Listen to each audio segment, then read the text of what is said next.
Hey guys, this is Matt from Surrey Wing Chun. This is Jason, one of our more senior students within our classes. A few of the students have requested, who are studying in class at the moment, a specific grade, to know a little bit about kicking. And although we generally have quite a lot of time in class to teach it, there's some things I wanted to go over. So it's like a refresher video for you guys. Now, obviously in Wing Chun, our kicks are quite unique. You know, we don't generally, I say generally, we don't generally kick above the waist. No, we do, not generally. And our kicks aren't, how to explain that, you know, flicky kicks. You know, we're not doing it to score points. You know, we're trying to kick to do some damage. And also our kicks are, you know, most of our kicks are quite straight, you know, direct, rather than circular kicks. So most of them, because not all of them are. Okay, so we'll start off by just demonstrating a drill, how we build up our leg power, because you need to do this before you can consider even picking up your leg in Wing Chun. You know, you should have a good foundation first, and that means to have very, very strong legs.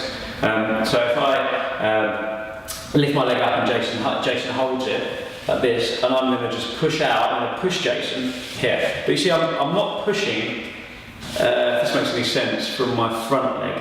I'm pushing from my, from my rear leg, like sort of something that's rear power. So if he pushes back, I also resist as well, but I'm not stiffening up, so he pushes me and I fall over. I'm making sure I'm flexible here. So if I'll show you again, if I push, now if Jason lets go, my leg shouldn't drop like this. I should be able to hold my leg up when I'm pushing. If he lets go now, to hold my leg up, it takes a lot of strength.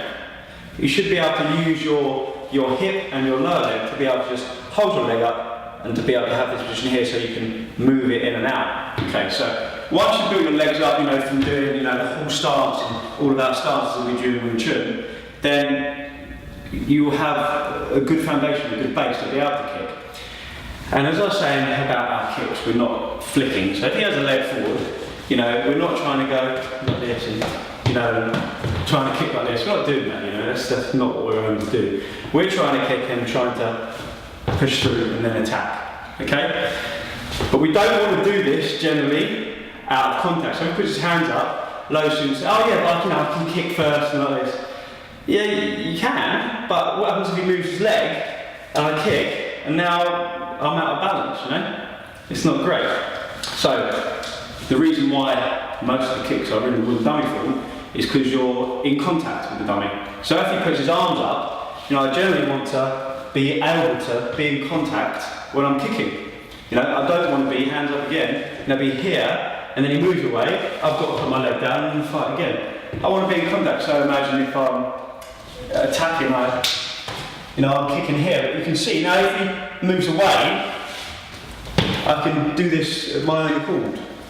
So the kicks are a very difficult thing. I'm trying to keep this as brief as possible because it's a very complex subject. But I hope that gives you an overview of how we're kicking and what we're trying to do with our kicks. Like I said, it's not that we're trying to score points, we're trying to really do some damage.